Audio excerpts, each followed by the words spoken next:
There has to be a morning after. God damn. Unfortunately, bro. Yeah.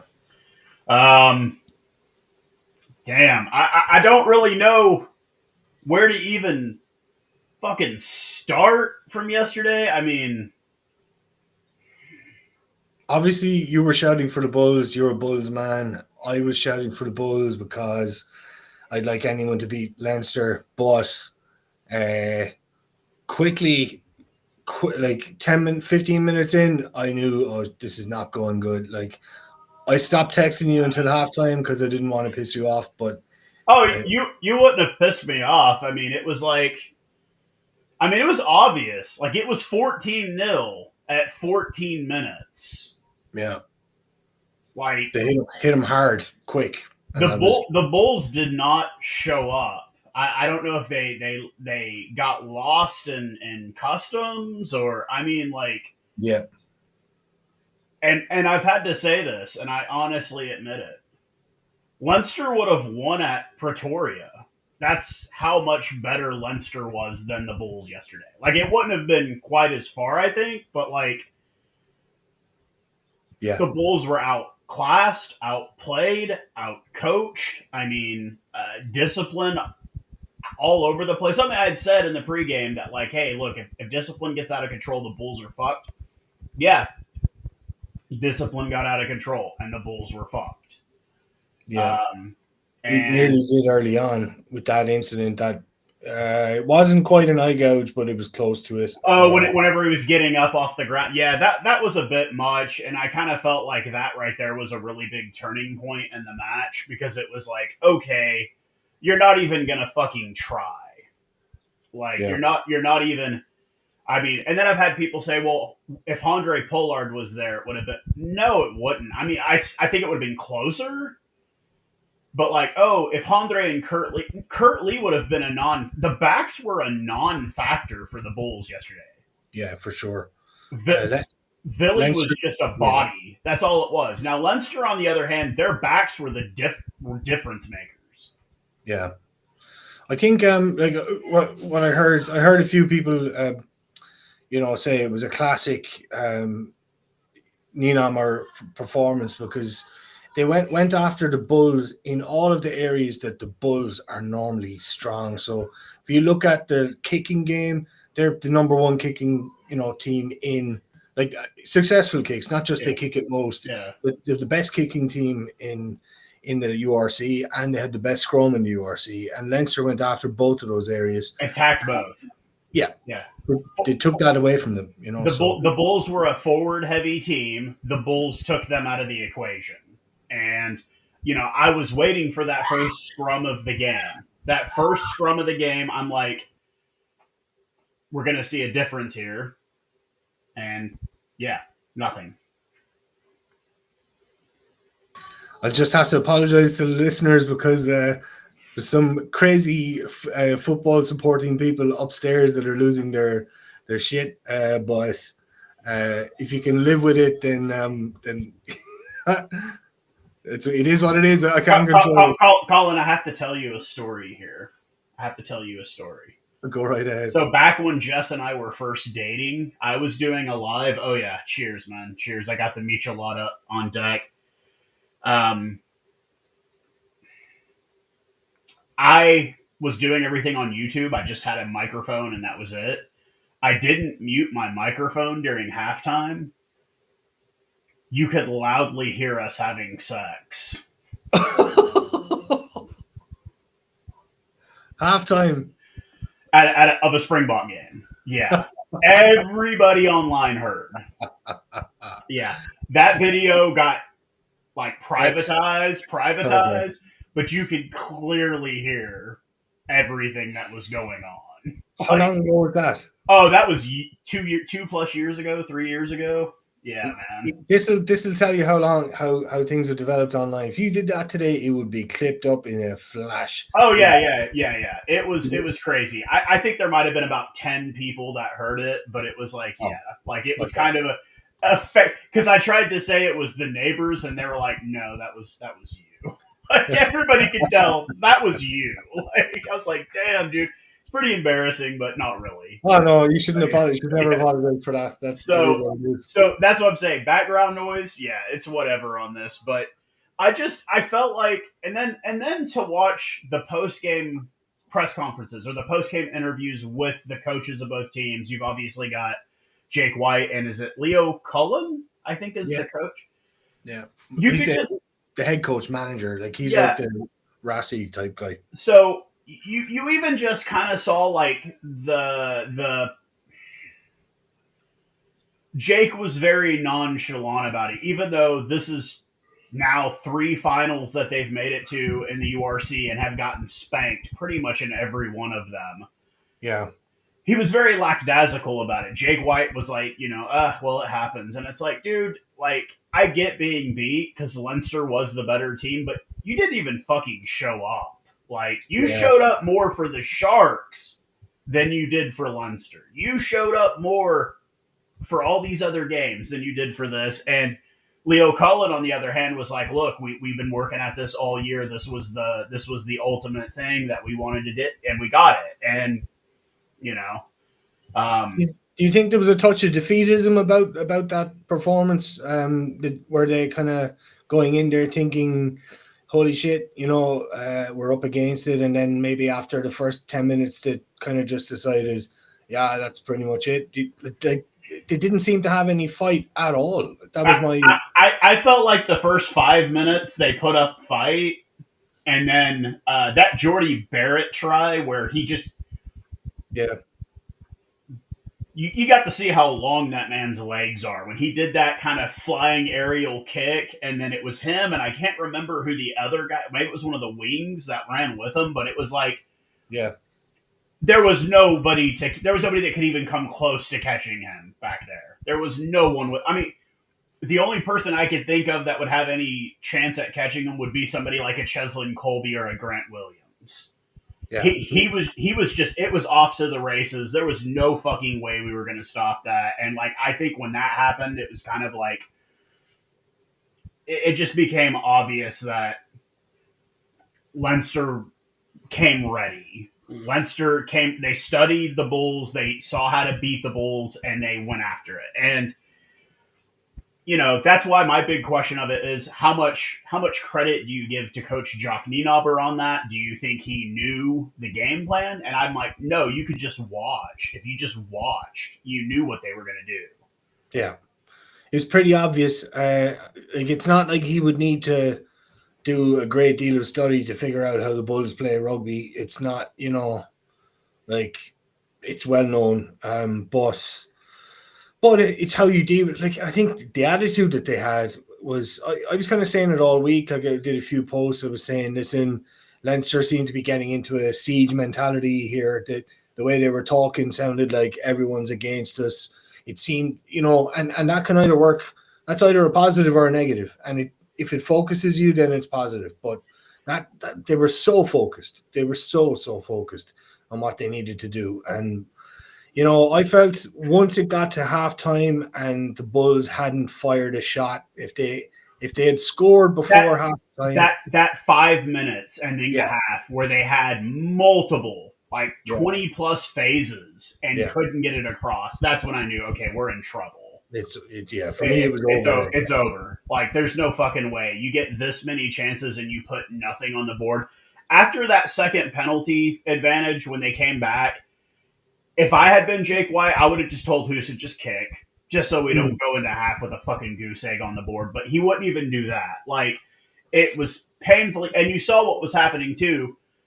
We saw the eye gouging kind of thing, but what it also was that Leinster wasn't backing down. Like when the shit got scrappy down in the rocks at the breakdown, they weren't taking shit. Like the Bulls tried to do what they do, which is bully the fuck out of you, and they were like, "Fuck you, bring it." Like we're But like when obviously like. I'm sorry. I'm thinking back to when the Bulls played Munster in Thomond Park, right?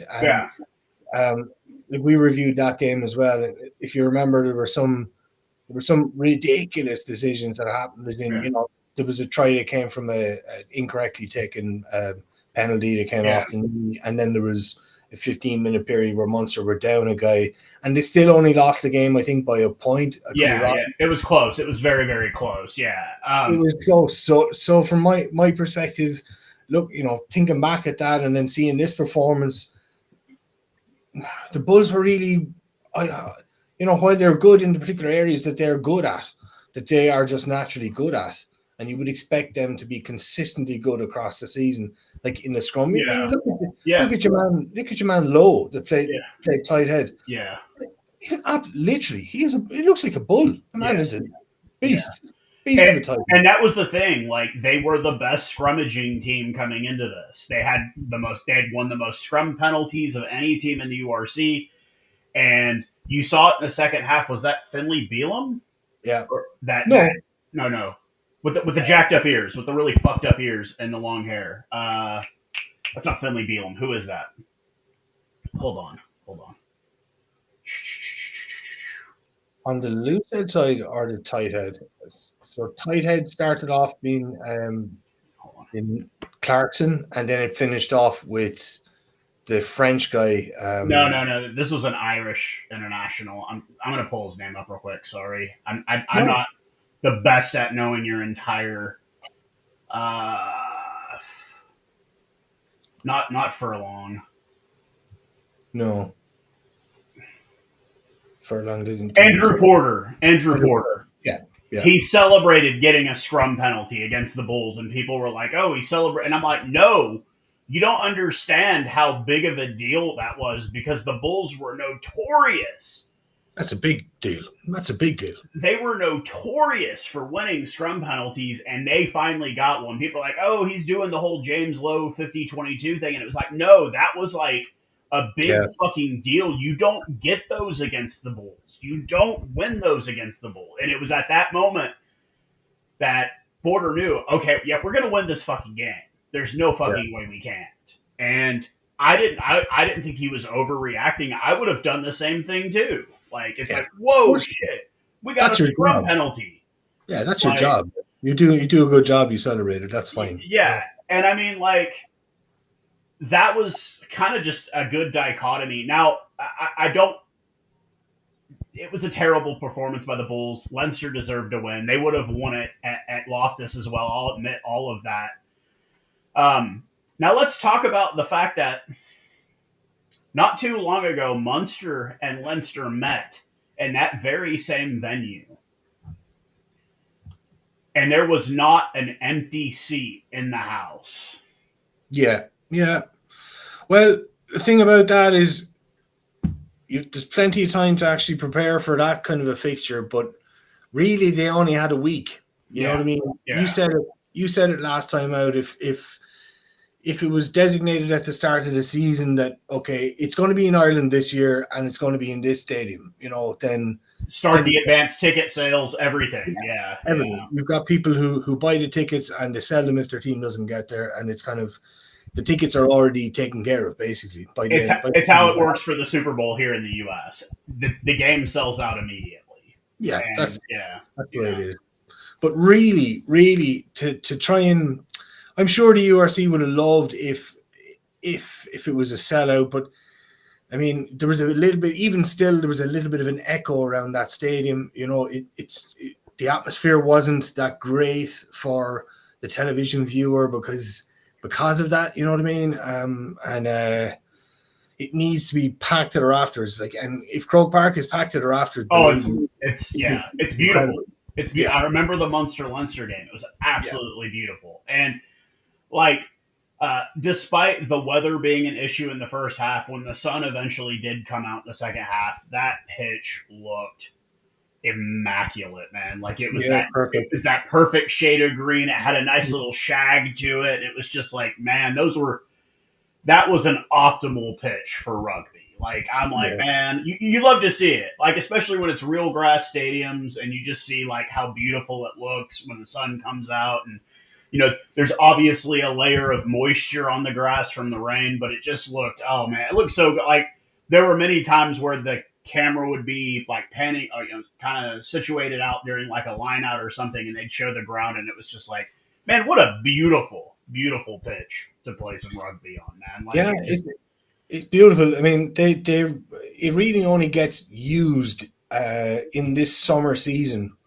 You know, it gets used heavily in the summer season, yeah.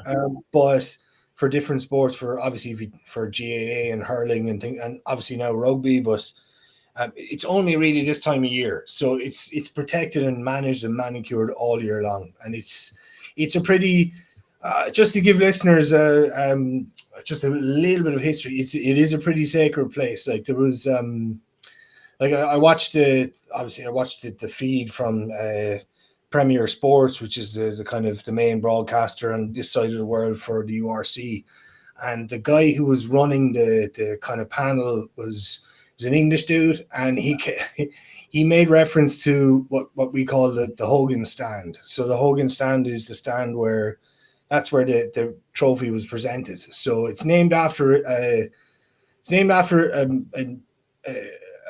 GAA player who was killed by British forces back During in the troubles. well, no, back in 1921 during the War of Independence. Jesus. But that happened in that stadium. It actually happened in that stadium. So the British forces came and opened fire on a GAA game that was going on. But it was funny because he asked the panel of guys about the history of the stadium, and the two Irish guys in the panel were like, "Oh, I don't think we want to talk about this." You But don't, yeah, yeah. let's not talk about this. You obviously didn't do your homework if you're asking that question. But yeah, look, it's a sacred place for Irish people. We love it, and yeah, it's a shame that it wasn't full. It really is a shame that it wasn't full. You made the correct observation that maybe if they had longer to sell it out, then they would have sold it out for sure, because you got people who are going to come from. Obviously, you're going to expect South African fans who only have a week's notice as well to travel Yeah, from. and there weren't many. The few that I do know that made the trip over to the game weren't even really Bulls fans. They were Sharks or Lions or Stormers fans living in the UK. They made the trip to support the Bulls. But I think another, I wouldn't say unique thing, but something that they did have in common, the two countries, was that I don't know if you noticed, but like Stormers fans were cheering for Leinster. I noticed that. I saw Okay, you. Yeah. and it was almost like the same thing in Ireland. It was like you had Munster fans that were like, "Come on, Bulls!" Like, you know what I mean? Like, it was the two teams that are very polarizing. Like the rivalry between Munster and Leinster is very similar to the rivalry between the Stormers and the Bulls. It is the rivalry that is the big rivalry in South Africa, and it's definitely, now that I live here, it's a bit of a house divided because I do support both clubs. But at the end of the day, if like you were to put a gun to my temple and say one or the other, I would pick the Bulls just because that's what I grew up. My dad was a Bulls fan. My family are Bulls fans. So like, but and I saw some Munster fans kind of saying, no, I'm supporting Leinster because they're Irish. It's an Irish team. And I'm like, okay, I get that. But then I saw a lot of Munster fans that are like, man, fuck Leinster. Yeah, it tends to like. It depends on how old they are. Like, if they're my age or older, it'll be kind of. Well, there's probably a sweet spot with it. It's probably around my age where people start chilling out, and then they're like, Yeah. okay, we won't be so militant about our support, but anything in between tends to be very much anti-Leinster. But look, I mean, at the end of the day, like, I mean, I said this because a few people were kind of questioning me. You're like, oh, geez, you seem to be kind of supporting Leinster, and it's like, no, no, no. But when the better team wins, you have to hold your hand up at the end of it. Yeah. You can't be a bitch about it. You have to just hold your hand up and say, listen, they won. That's fair play to them. I You know, mean, the thing that I got in my inbox the most after all this was that people that think that this is somehow a reflection on the state of South African rugby, which I don't believe that it is at all. no, it isn't. Um, No. but I hope that this is a reflection on Irish rugby. Like, I hope that this means at the end of the year, you finish the year better than you started it. Like, that was, because we've talked about this. The Six Nations was a disappointment for Ireland. Massive disappointment for Ireland. And I think a lot of that had to do the absence of Andy Farrell, not having your main coach definitely hurt. Um, but I think that with, like I said, with the absence of Andy Farrell, he'll be back by the end of the year. I hope this is a good thing growing forward.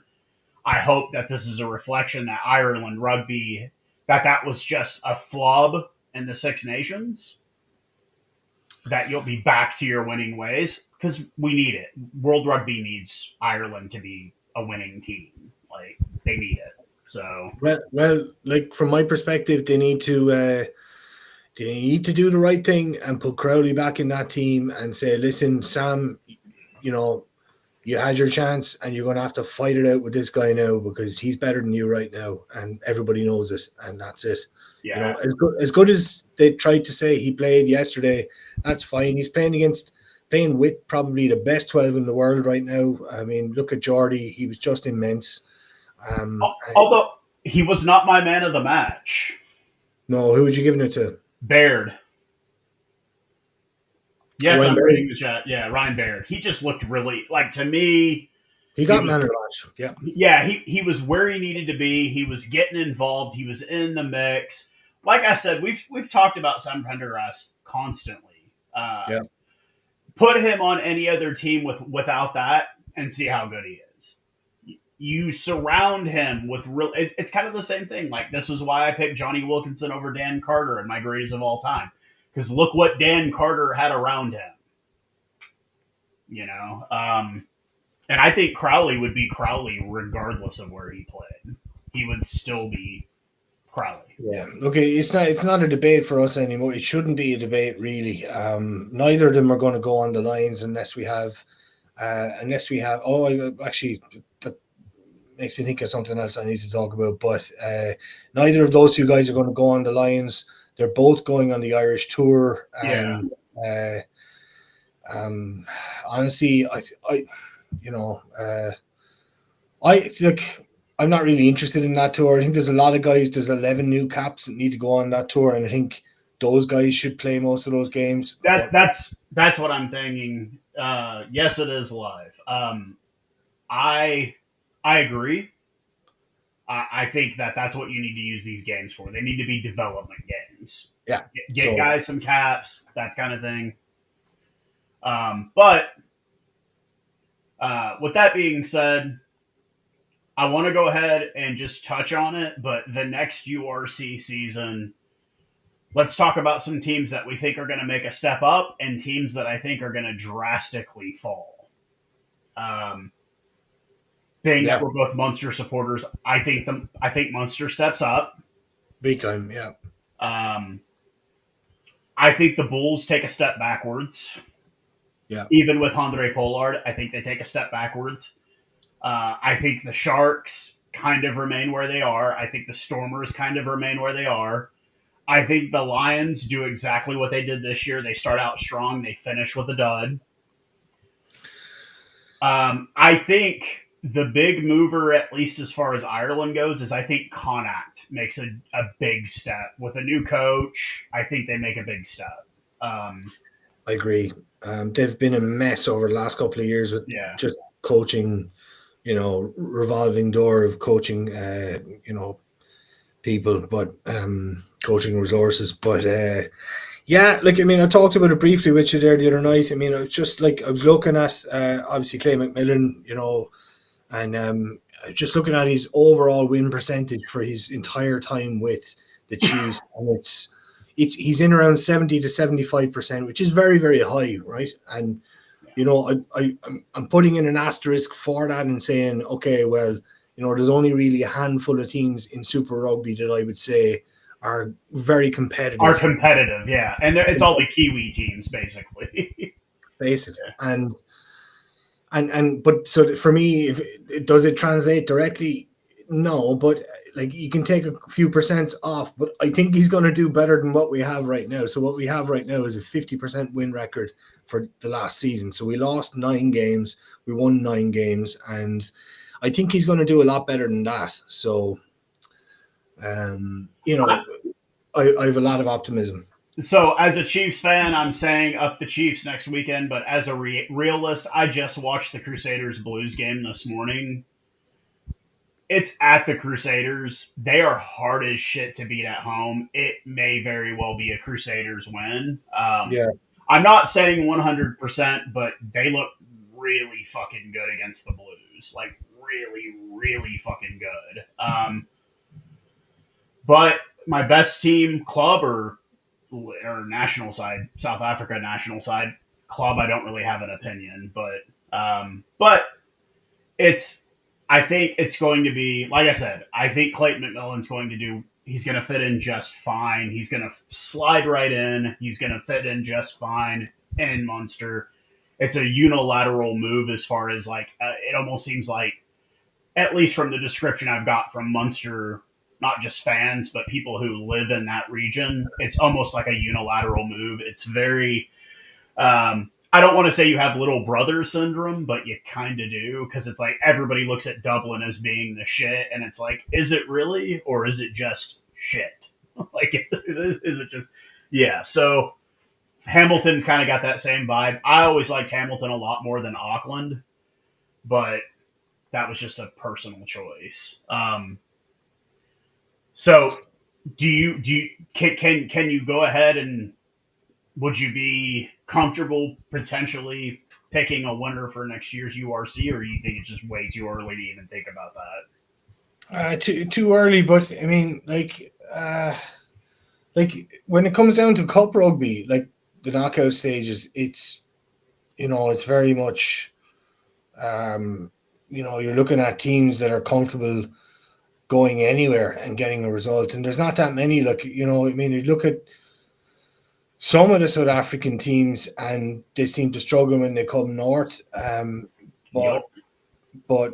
but down at home they're quite comfortable. But then you look at someone like Munster, and you're kind of like, you can send those guys anywhere, and they're kind of, they're not going to, like, they'll do as well as they would It's normally a at it's a home. 50-50 chance anywhere they go. Yeah, Yeah. but it's not really, they're not going to be, overawed by going anywhere, Yeah. so it's like, that's the kind of team that I, if they get lots of, some, resources in the building, then, you know I just, I fancy it. I think some of their guys are doing really, really well. I mean, I was going to talk about Craig Casey. Like, Craig Casey's just been announced as the, new Irish captain for the summer series, and I think he's a future Munster captain, Yeah. and he's a future test number 9 for Ireland as well when Gibson Park leaves. Or he could even compete with him for that jersey. That's my Yeah, opinion. yeah. It's it's going to be an interesting next season. Obviously, there's going to be quite a few changes. I think not just in coaching staffs, but I think there's going to be some personnel changes. A lot of the teams make some big personnel changes. Obviously, with Andre Pollard coming back, there's rumors of a lot of other guys potentially. One of the Dupree boys coming. Are they at Sale? I think is where they're at. Yeah, One of the think Duproya boys coming back to South Africa, and I think that's a double-edged sword in itself. I like having our players distributed throughout the world, but now, we've seen the financials from the last year. There's really only two countries where rugby is profitable right now, and it happens to be the two that are at each other's throats a lot on social media, and that's South Africa and Ireland. Um, and it's yeah, weird. It's weird because it's like it shouldn't be that way, but I I agree. I think with the fall of the All Blacks, there's been a vacuum that's been created. It's two teams that have to kind of pick up the slack because the All Blacks are no longer the most dominant team in the world. No, It's they're not the gold standard anymore, and I will even go on a big prediction for this year. I don't think the All Blacks finish with much better of a record than they did last year. I really don't. I don't see it. Um, I don't think Super Rugby is what Super Rugby used to be. oh, nowhere near it. Absolutely nowhere Uh, near it. I've had people try to say like, oh, Leinster would struggle. Like, I think if we did like a top two series, you took the Bulls and Leinster and the Chiefs, and Crusaders, and we did like a 4-game series, Mm. I think it would be a 50-50 split. I don't think, I would give the slight edge to the URC teams. I don't Yeah. think it would be a wash, but it would I just think that it's not the dominant competition anymore. But I don't think the URC, I've had people tell me that the Premiership champion could be, no, they could not. No, they're not. They're playing at a different level. I'm sorry. Yeah. Like you look at what like that Leinster team, their performance yesterday that's as close as you're going to get to test level. To perfection. To perfect, they played to perfection. Minute 1 to minute 80, they didn't let up one single for 1 second. They did not let up. It looked like just a proper professional performance in every way. And I had said that they needed to play a full 80 minutes, and they played a full 80 minutes. They didn't come out and say, yes, my doppelganger Acker Vendemerva got a try. That was like a fucking gimme in the second half. It didn't mean shit. It didn't matter for shit. The game was already over at that point.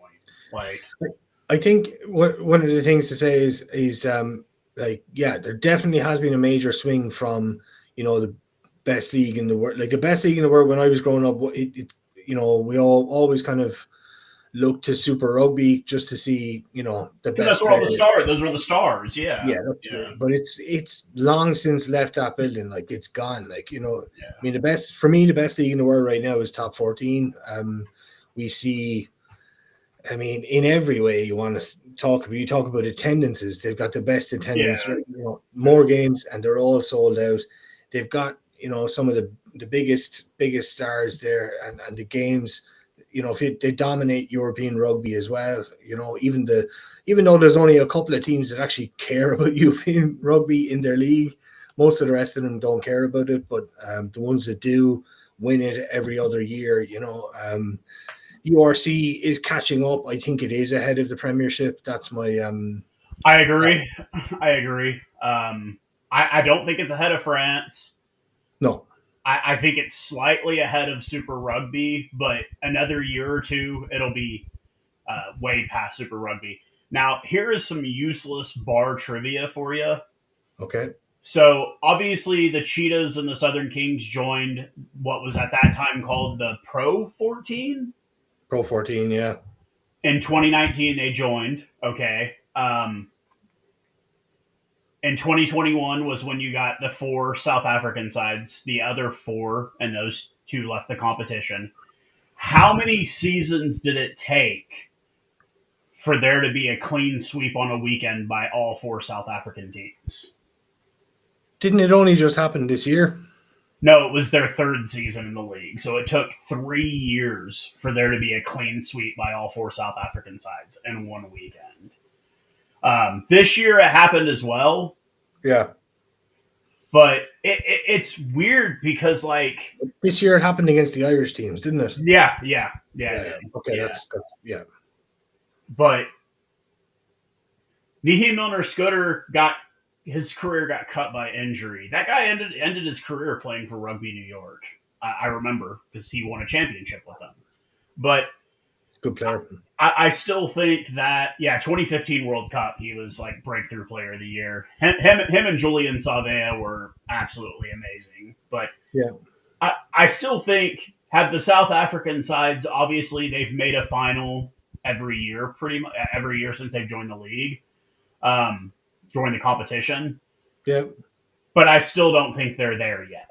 I still think that they need to.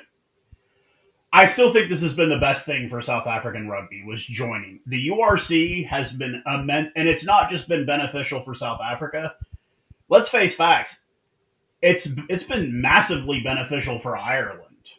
Yeah, no, I totally agree. Yeah, I totally agree. Because you're not getting that that level of competition from Wales, Scotland, and Italy. You're just not. You're just not. I've been told we're sick of looking at them. We're just sick of looking at the. No offense if you're Scottish or Welsh or whatever. The Welsh are in complete disarray. The Scots, they've actually made a lot of progress in the last number of years. A lot of progress, but we're still sick of looking at them. Do you know what I mean? Yeah. So And I think there was that rumor, like it was last year, that like the Premiership was interested in merging, but they didn't want the South African sides.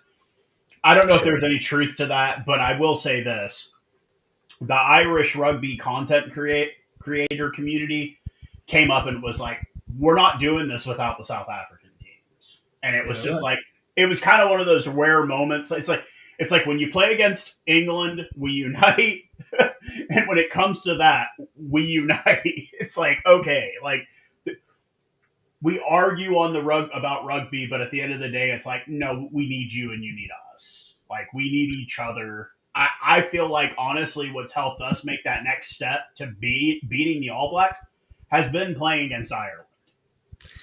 Well, there's been some incredible games over the last number of years. Just Yeah, and like it's just about for me. Like the thing I noticed straight away was that the South African teams bought into it. They weren't. They were like, yeah, it was a lot of effort for people to travel and whatever, but they bought into it. They were like, okay, we're going to give it a go. We're going to do our best, yeah, and that's it. And we're going to represent our country, and we're going to do as and our club, yeah, and that's what we're going to do. And that's kind of all. We did the same. Like it wasn't easy, going up to fucking altitude. Guys yeah, were training in hyperbaric chambers for a week before they go to Loftus, yeah, and then they got on the plane. And yeah. It's. I think we need to buy into the Champions Cup next. If we could buy into that, we'd be all right. But that kind of leads us on to this talk of the, sorry to no, direct no, things, no, no. We're good. We want to talk about this. I'm going to bring it up on screen here. because I saw the chairperson of the South African Rugby Union talk about maybe this Club World Cup thing could provide motivation for the South African teams to take the Champions Cup more seriously if they can qualify for this through the Champions Cup. So I mean, I don't know how you feel about it. I've got my own opinions. What do you think? I'm not a fan, just because you got to think what time of year can we do this? Because Super Rugby and the URC don't run concurrently until this time of year. Yeah, The URC starts 3 months before Super Rugby does. yeah, So you're talking about eliminating, I guess, that in 2028, you won't have a Champions Cup knockout round. You'll have this instead. instead, Now, yeah, so that's the first question. The second question is you have brought this up. I brought this up. Okay, deciding who qualifies for this tournament. yeah, Super Rugby, as it sits right now, is 11 teams. 11 teams. yeah, Out of those 11 teams, I would say competitive teams, there might be four. yeah. That's all I think. Four. Yeah, But sending 7 Super Rugby teams to a tournament like this, you might as well say, oh well, the Challenge Cup winner gets to go. It's not the same. Like at least the Challenge Cup winner would have played for that, right? You yeah, know, and for me, honestly, I think if we're gonna do this, if we're seriously going to do this, make it the top 4 from North, the top 4 from South. Make it 8 teams. You do 2 pools. There's you do the pool stage, and then you have a semifinal and then a final. It's not you take the top 2 teams for each pool for a semifinal. And then you do a final. I don't think 7 teams from Super Rugby should qualify. Now, they keep saying, well, they'll take the winner of the top league in Japan. that's not Well, okay. well, then make it 3 Super Rugby teams and the top league in Japan. Or for me, honestly, if you're going to do it like that, take the winner of the URC, the winner of the Premiership, the winner of the Pro Top 14, and the Champions Cup winner from the prior year. There's your 8 teams. There's your 8 teams. I don't think they need to have 16 teams to do this. I don't. I mean, I see what they're doing. Like, I mean, Super Rugby is on its last legs. That's my opinion, right? It So is. It is. It's dying. It is it's dying. fine. They're losing all their players to Japan and and Europe, but Um, if you're silly enough to get to pay a full year's wages for 6 months, they'll come to Europe. But yeah, like Leinster. But like, are they trying to do? Is this to try and reinvigorate Super Rugby? Like, is it to try and give a bit of credibility to Japanese rugby? Because for So me, it has to be done on merit, and teams let, like. let's Sorry. take in mind here. Okay, the Crusaders Blues game was at Apollo Projects. It used to be Orange Theory Stadium. It's Rugby League Park, is what it's called in Christchurch. Capacity is 17,000. Mm, That stadium was not full. It was 12, 13, maybe 14,000 at most. yeah. The Chiefs game, the Chiefs Brumbies game, was not a sellout, and it seats 25,000. I love Super Rugby. I grew up on it. I didn't grow up on the Northern Hemisphere. I grew up on the Southern Hemisphere. Mm, There are some serious issues for sure. with Super Rugby, and they're not being addressed at all. So, But I mean, you're right. Like, you're right. I mean, if you're looking at Super Rugby and going, "Oh, geez, we're like they're losing money." That's why they're losing money, because they're every time you switch on the lights in a place, you've got to pay the bit. yeah. And if you're not filling that thing, you're losing money. So And I take in don't know. mind, they lost Jordy Barrett for a year. They're going to lose Rico Iwani for a year. Mark Talea is gone. He's going to Japan. Yeah, It's just a matter of time before Sevu Reese bounces. yeah. Hopefully, he doesn't do what he did last time. I didn't even know about all that until somebody told me. They were like, "Yeah, he almost signed with Connacht." I was like, "What?" Severis, yeah, Yeah, and then he beat up his girlfriend, and that's why that got thrown out. But like, it's oh, just a matter of time. Like, they're not going to be able to keep everybody. The maximum pay you can get in Super Rugby, I think, is like 300,000 or 400,000 a year. They're not going to keep everybody. It's not, oh, the loyalty to the black jersey. Well, the black jersey ain't winning. You know, you it's have to pay. Like, you have to pay the wages. You have to make some money out of it. yeah, You can't blame players for thinking like that either. yeah. There is no Leinster in Super Rugby. You don't have a team that the NZRU doesn't have that kind of capital to float it. Yeah, but I They, mean, Leinster does take an awful lot of corporate kind of sponsorship as yeah, well, and that's one of the ways that they're able to raise money. But look, they're based in the capital. That's they have a world class training facility. yeah, Let the dog out. yeah. Shoot, you hear her whinging there. She's just Yeah, trying to get out. But yeah, yeah, like, there's very few teams. I mean, I looked at the budget comparison between the Bulls, which is apparently about 10 million, with Leinster, which was about 34 million per yeah, season. yeah, yeah, And Leinster sits just below, like, the top ranked team in French rugby, which is Toulouse, yeah, just below that, right? yeah, And that's a team that's bankrolled. Like, they're bankrolled. Most of the teams in France are bankrolled by billionaires, yup, you know. yup, And they're the kind of guys who are like, I live in the south of France. This is my plaything. yeah. I can put all my money into this and I get tax breaks, and this is a good way for me to actually entertain myself. So we're talking that kind of money, but Leinster are somehow able to compete. And Leinster is not a privately run club. It's owned by Yeah, it's run by NZRU or the IRFU. yeah. So and they take obviously investment from outside as well, but for them to be able to compete with that money wise is crazy.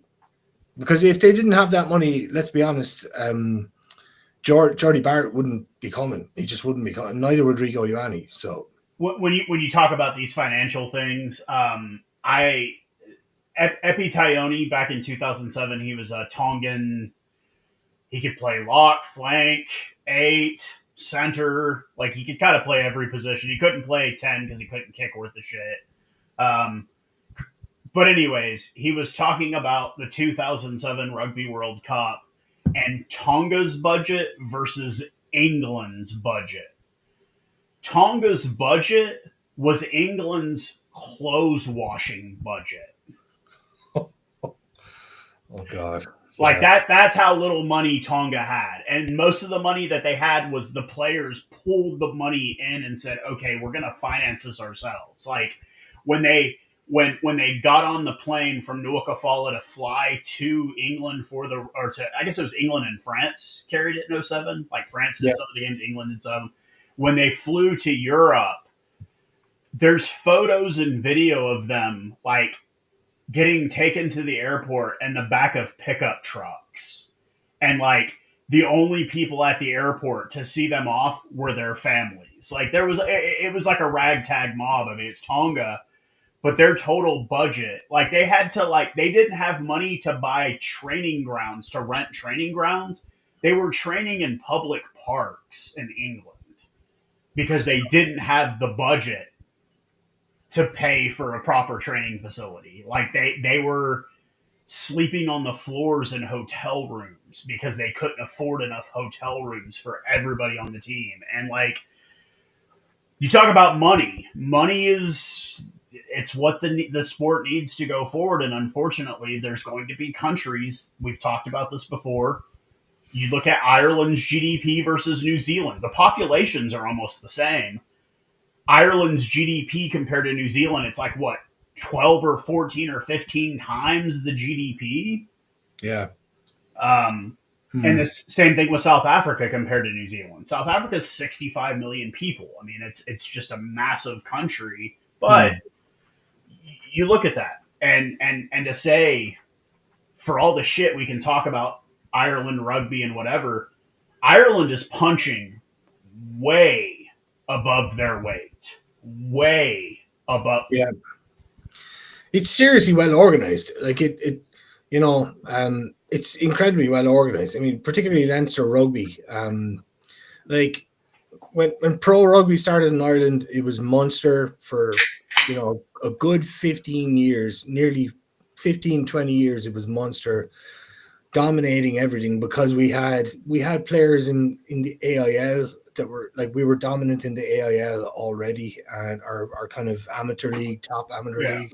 And it was a case of we were developing guys through those clubs. So we had lots of player resources there to come into our team. But Leinster were just taking the L literally every single time for 15, 20 years. And eventually they developed under Leo Cullen and one or two other guys, they developed the Leinster Academy. And it is just... It's world class. Their facilities are bar none the best training facilities I've seen in rugby. Yeah. And I've seen a lot. Yeah. Theirs are like hands down the top. They have the best equipment, the best physios, the best workout facilities, the best recovery center. Like they've got like, I've seen video of it. They've got like the cryogenic, like the freeze boxes. They've got like the hot tubs, best coaches as well. Like, dude, if you got hurt playing for Leinster, you're getting like you're going. It's like going to a fucking spa. Like you're going to get your body is going to get taken care of. Like, just to give people an idea. So the champions of Europe right now, Bordeaux. Okay, so their attack coach literally left the Leinster schools academy system. Yeah.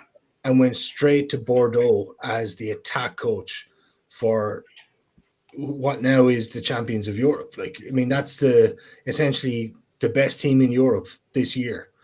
And he just went straight from the Leinster Academy as a coach to there. There was no stepping up. They obviously realized this guy is good. Let's get him. And let's get him before he gets into the Irish system. And they obviously paid big money. And so that's the level you're dealing with. Leinster is an extremely well looked after kind of enterprise right now, and the future is bright, and it will be bright because kids are queuing up to actually be the next big thing. They're queuing up, it's literally full of talent. Now, like one of the problems with Irish rugby right now is we don't have enough teams for all that talent. So it's a case of, do you make a decision to allow those guys to go abroad, and then allow them to still play for the country, and so that's the hot topic right now. I Yeah. think they're eventually. I think they eventually will have to do it because Yeah. there's too many guys. There's way too many guys. So, Yeah. It's going to be an interesting next probably 20 years for rugby because I think that the power structure is going to shift massively. I think you're going to see certain teams get left behind, and you're already kind of seeing it. Like teams like Samoa, like they're bankrupt, and it's not just because of lack of money or lack of population. It's also because the person who runs their rugby union happens to be the king of their country, and he's yeah, not. He's more concerned with filling his pockets. Um, but you're going to see teams get left behind, but I think there's also going to be teams that get propped up. yeah, I hate to say it. I think the United States is going to be one of those teams that gets propped up because people are just so intrigued by the money here. yeah. But unfortunately, the calls are getting louder to pull the World Cup from here. You And think it possibly could happen? Yeah. and I'm not just talking about the 2031 Rugby World Cup. The FIFA World Cup, there are a lot of calls to pull the tournament Oh, from good. here. And Due just, to immigration and visa well, issues. because people are showing up here and getting detained, or people are here legally, Yeah, are showing up to immigration hearings. They are legally here and being deported. It's not a good look when you're saying, "Hey, world, come here and have a tournament here in our yeah. backyard." In a sport that we barely care about. In a Yeah, sport that, like, the reason we got the FIFA World Cup is because, let's just face facts, it's because we have money. yeah, It's the same thing. Like, we had the Paris Olympics not too long ago. I've said this once, I'll say it again. The Olympics are not about sporting and goodwill. It's about rich ass countries saying, "Hey, everybody, look how much money we had to piss off." Like, yeah. because we've discussed this. Could you hold a Rugby World Cup in Ireland? Could you? Probably not.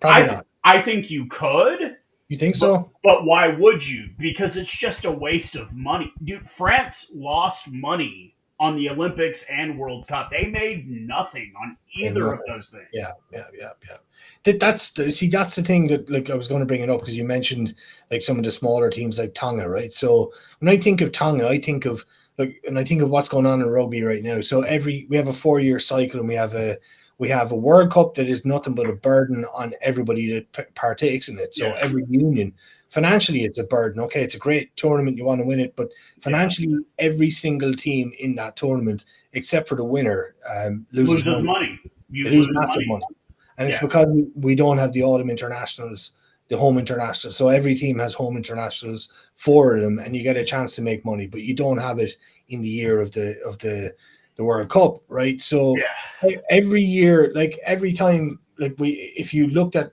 your budget for the 4 year cycle, you'd be planning, and you're saying, okay, in this World Cup year, we're going to lose a shit ton of money. We're going to yeah, lose in the order of X million.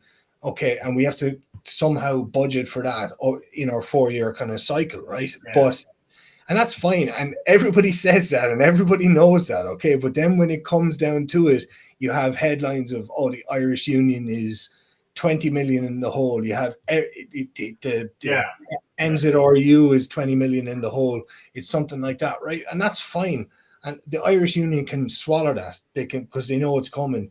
but But teams Tonga like Tonga, Tonga no, can't. no, they Yeah, can't. No, it's look. There's multiple documentaries. If any of you guys have ever seen them, there's Pacific Warriors, which is about '07, and then there's one that Dan Leo, who was a former lock for Samoa, made.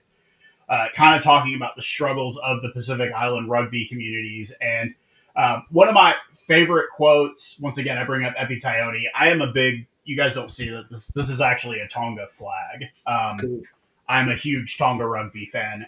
He was saying this. He was like, while Tonga has never won a World Cup, Mm, Tongans have won a World Cup. While World Cup. Fijians, Samoans, et cetera, Yeah, they have won a World Cup.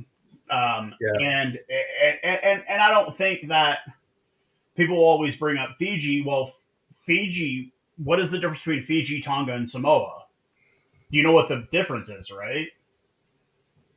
Fiji is a Commonwealth country. Okay.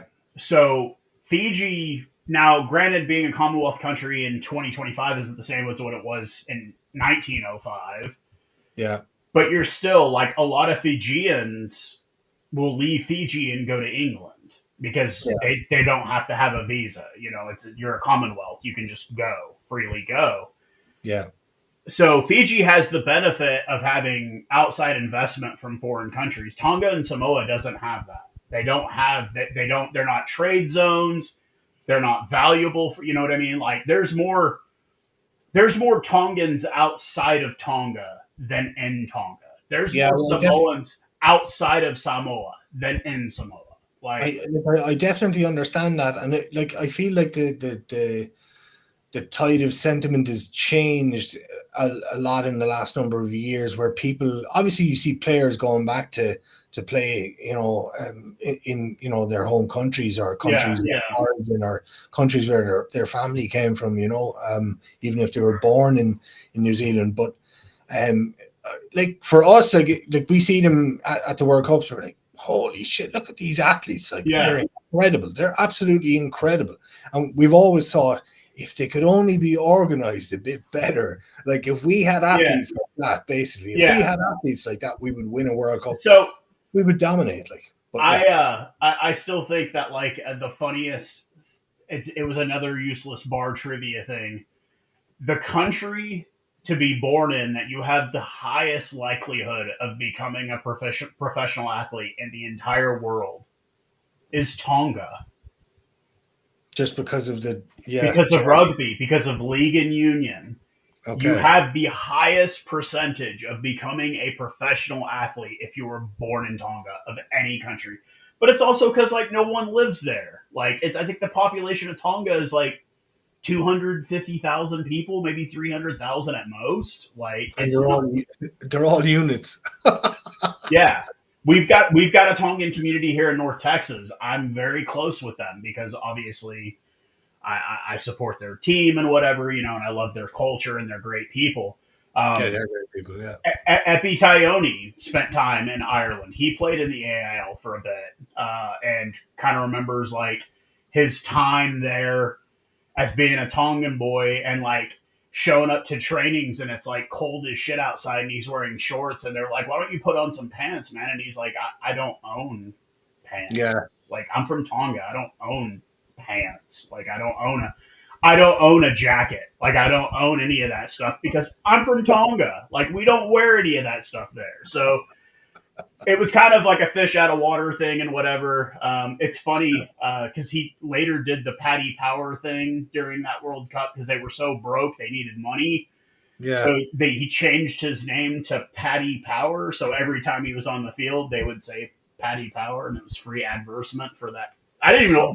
I No. didn't. I didn't even know what Paddy Power was in 2007. It wasn't until I got on TikTok and found out what Paddy Power is, and they're like, "It's a gambling site." I was like, "Okay." Yeah. It's the bookies.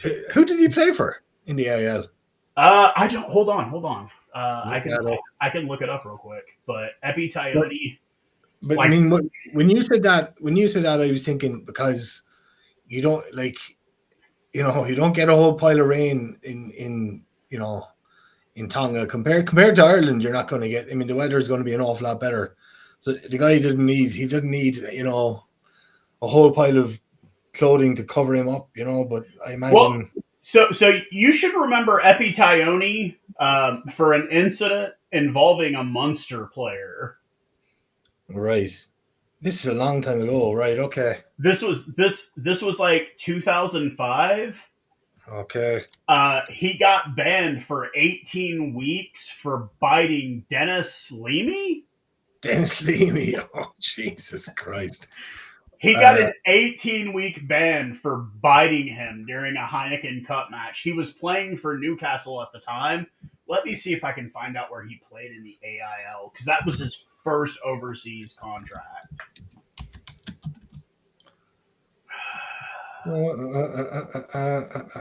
let me see. Um,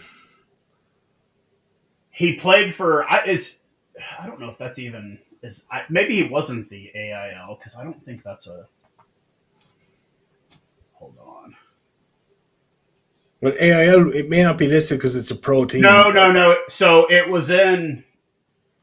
So no, he didn't play in the AIL. He played in what Played was in at that England. time called the National League Two North in Tyndale. That's where he played. Okay. And then he went on to Newcastle Yeah, Falcons. yeah, yeah. So Okay. he played in Tyndale for a brief spell. Yeah. Well, that's like, I mean, yeah, I'll see. I have to look for that incident now. But Was yeah, it? he bit Dennis and got an 18-week ban for it. I think it was like in a ruck. He like bit him on his leg or arm or something like that. Like yeah, but that's Epitione in a nutshell. Epitione is he was when I visited, he was actually the head of Tonga's rugby union at the time, and Tonga's rugby union was the size. Their office was the size of this room, and it had a desk and a laptop. That was their rugby union office. That was their entire office. So, like, it wasn't a corporation. It was like a couple of people in a room. But that's how small Tonga is. But with that being said, we'll go ahead and end this week's live. We'll be back next week. We've got to start getting ready for test season. Um, That's going to be interesting. It's going to be I don't give probably a. a lot more interesting for you. I'm gonna watch the British and Irish Lions take on Argentina because I'm just curious to see what Argentina puts out, and then I don't give a shit about the rest of that tour until they play the Anzac team. Then I'm gonna watch that, but I don't care about anything else. How are you going to be able to watch the two Irish? Are they going to televise those Irish games? No, yeah, they will be. Yeah. Okay. Yeah. We still don't know if they're going to tell how we're going to be able to watch the USA take on Spain and the Netherlands. I think they're playing in Charlotte. We don't even know if that's even going to be. It's not going to be free because it's America, but Okay. because USA Rugby is a fucking joke at this point. But Thinks it's the NFL. Is that it? It thinks it's the NFL. no, it's run by ex NBA execs. Like I think the head of USA Rugby used to work for the Utah Jazz. So like it's it I keep telling like so America Rugby was so trying so hard to copy England for so long, and then they got a South African coach, so then they were trying to copy South Africa. If America wants to know how to develop rugby, there's really only one country they should try looking at, and it ain't South Africa, it ain't New Zealand. The way your academy system works in Ireland, that's how we need to develop rugby here. We need to start from the bottom. We need to start from the very bottom and build up. Well, I would say it's quite similar to probably college sports in the US. Like colleges, but not anymore. But not anymore because college athletes make more than professional rugby players now. So like it's no longer like that. And they're about to pass a law where you can pay high schoolers now. We're going to have 15, 16-year-old kids getting paid to play sport in this country. Okay. And they're obviously going to try and use that to drag in talent from all over the world. But yeah. And like you can't just when it comes to rugby, you can't just throw money at it. Because if you look at Ireland, it's well off rugby wise, but it took years to get to that. It wasn't overnight. No, a long, long time. That's why, my Italian friends were like, "Oh, it's Italy or still shit." You're like, "Oh, bro, it's gonna take a long time." Like, Let's face facts here. You can look at the Six Nations record. You only have a winning record against two out of the other three teams. It's Ireland or Italy and Scotland. You have a losing record to Wales, France, and England. I mean, you have a losing record to England by a lot. a long, long, long way. Yeah. So it's going to be like it took you 100 years to get where you're at, basically. Pretty much. Yeah. I could go on a whole tangent about how New Zealand got to where they were, but the fact of the matter is that New Zealand didn't have to play South Africa for like 30 fucking years.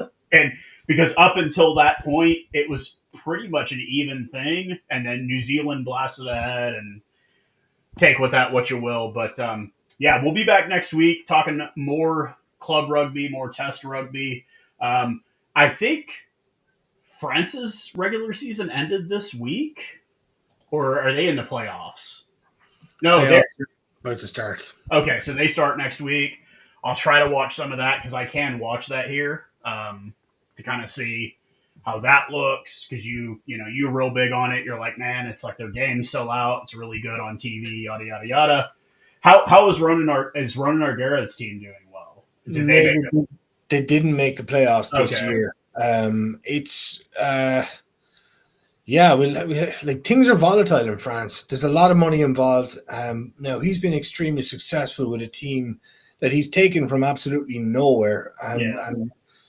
and won 2 European titles with. Now they haven't won the top 14, and the French don't care about European titles. They want to win They want their their own. competition. Yeah. Yeah. Yeah. It's So yeah. that who knows what might happen. He could walk away, or maybe he could be sacked. Anything could happen. Probably not, though. I imagine they'll be kind of loyal Well, to him. well, if he does, hey Clayton, if you see this, he'd be great for your coaching staff. Yeah, well, if the Crusaders get rid of their coach, maybe he could go down there. I don't Yeah. know. I don't think that's going to happen. I don't Probably not. know. So, but anyways, we'll see you guys next week. Cheers. Thank you for coming out.